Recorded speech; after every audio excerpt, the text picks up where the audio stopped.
So I'm at Atlanta Airport right now, and there's a couple people here, but it's mostly like super empty.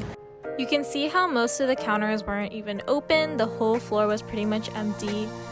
Atlanta does have a lot of flights right now, but because it's such a big hub for transfers, it makes sense. But you can see how they've cut around half of the flights they normally have. So I just got through security, and there were actually a lot of people there, more people than I thought. And a lot of people actually weren't wearing masks and were standing like super close to each other, definitely not 6 feet apart. That kind of made me nervous.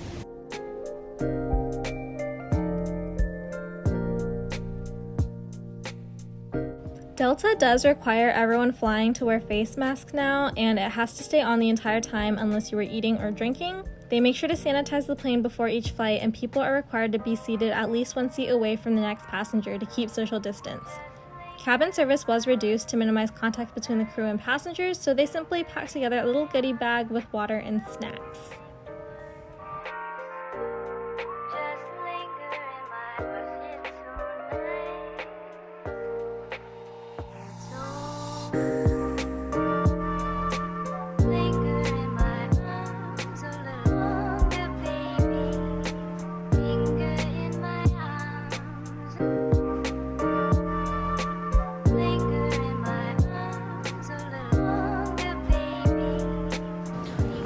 So I just landed in LA.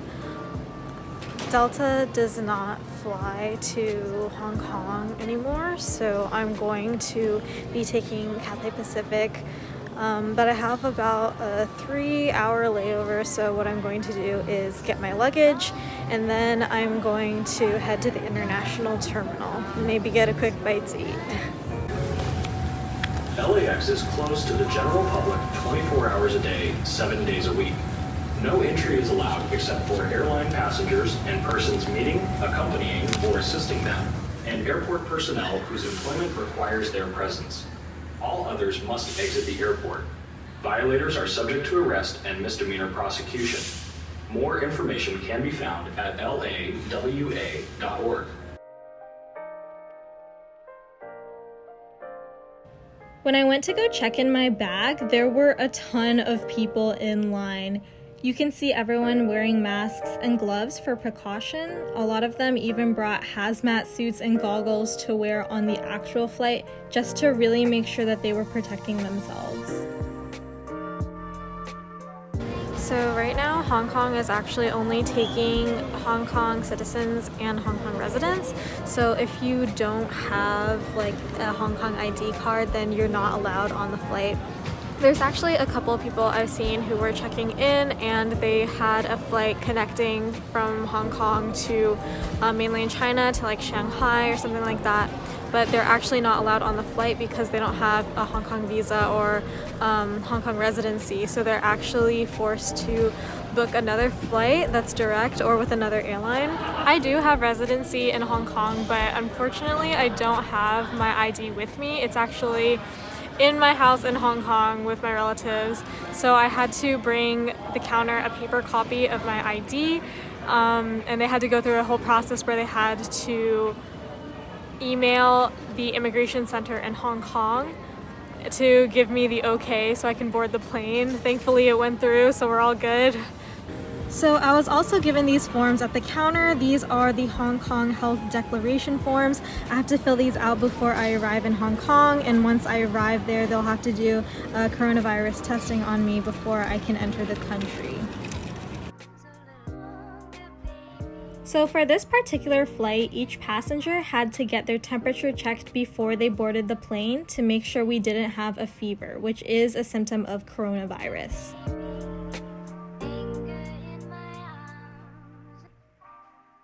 Surprisingly, when I boarded, the cabin crew was very interactive with the passengers. I had thought they would maintain some degree of social distancing, but they just wore masks and gloves and interacted with us as per usual. The same rule where passengers could not sit immediately next to each other still applied to this flight, so you can see no one was actually sitting next to me in my row.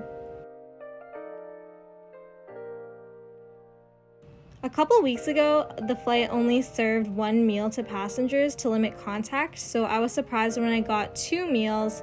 This was a 15-hour flight, so generally they do serve dinner and a breakfast to you, but I did notice that you could only receive cabin service during those times. I actually didn't get to film a lot of this flight because we flew through a really big storm and it caused some really bad turbulence. I felt super nauseous and a lot of passengers actually threw up, so sorry about the lack of footage, but I've never experienced anything like that on a flight before.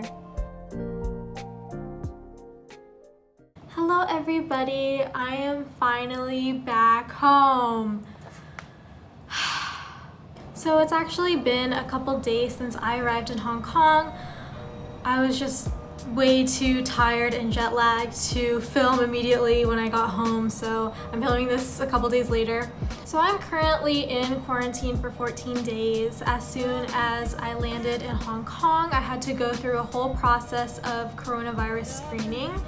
They did not allow me to film or take pictures of the whole thing, so I don't have any footage, but I am going to talk you guys through the process as best as I can. So immediately after landing, instead of going straight to immigration, all the passengers were forced to fill out and submit their health declaration forms. After that, you have to go through a series of stations, each to get approval for different things.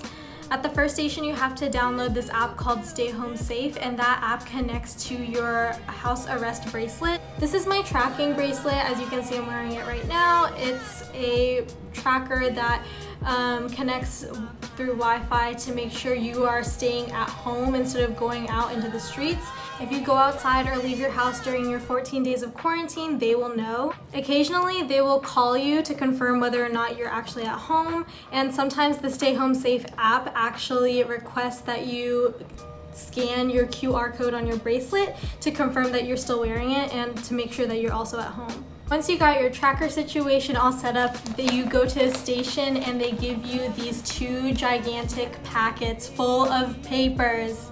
So in here they have instructions for the Stay Home Safe app. They have instructions for when you get home, you have to activate your app too, along with your tracker.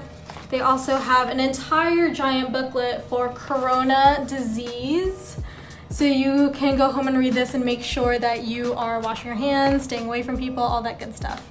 Once you have finally finished that whole process, which takes around, I think it took me 2.5 hours to get through all of that, you can finally go through immigration. After you pass through immigration, you are not allowed to go home. You still have to do coronavirus testing. So they send all of the passengers to the Asia World Expo, which is right next to the airport. It's a giant convention center arena thing. They bring everyone from the flight inside and they teach you how to do deep throat saliva testing. So you have this little tiny bottle full of some kind of testing fluid and you like herc up this spit from your throat. It sounds really gross, oh my gosh. And you spit into this tube. Hong Kong will take that tube from every single passenger, take it to go get tested, and in the meantime, you have to stay at the Asia World Expo until the results come back, positive or negative. It is this gigantic room full of 300 plus people. It kind of reminded me of taking an AP exam, if any of you have ever taken that before. It's just rows and rows of desks all lined up together and you have to sit there for 8 to 10 hours. I thought I was gonna lose my mind. They do have charging stations, so if your phone or your laptop runs out of battery and you can't stream your favorite movie, you can go charge there. They did provide us with a sandwich or two so we wouldn't get too hungry in case people didn't bring snacks. Overall, it was just a really painful experience. I don't wish it upon anybody. It was just really, really boring and really bad. Thankfully, nobody on my flight actually had coronavirus. All of us tested negative, so that was a big A+. All of us were completely good to go. Our flight landed in Hong Kong around 5:30 a.m. and I didn't get to leave the Asia World Expo until 6 or 7:30 p.m. And then it took another hour on the bus to get back to this apartment. Usually when I stay in Hong Kong, I stay with my grandmother, but because she is very old, it's a little too risky for me to be spending my quarantine with her, so I am at one of my family's spare apartments all by myself in isolation. and it's totally great. I still have about 12 days left before I am released from quarantine. In the meantime, I'm just going to be doing some homework, watching a lot of Netflix, doing some workouts, all that kind of stuff. I hope this video provided a little insight to the process of what it's like to travel abroad during the COVID-19 pandemic. I hope you and all of your families are staying safe during this really stressful time. Please let me know if you liked this video, and I will see you next time. Bye!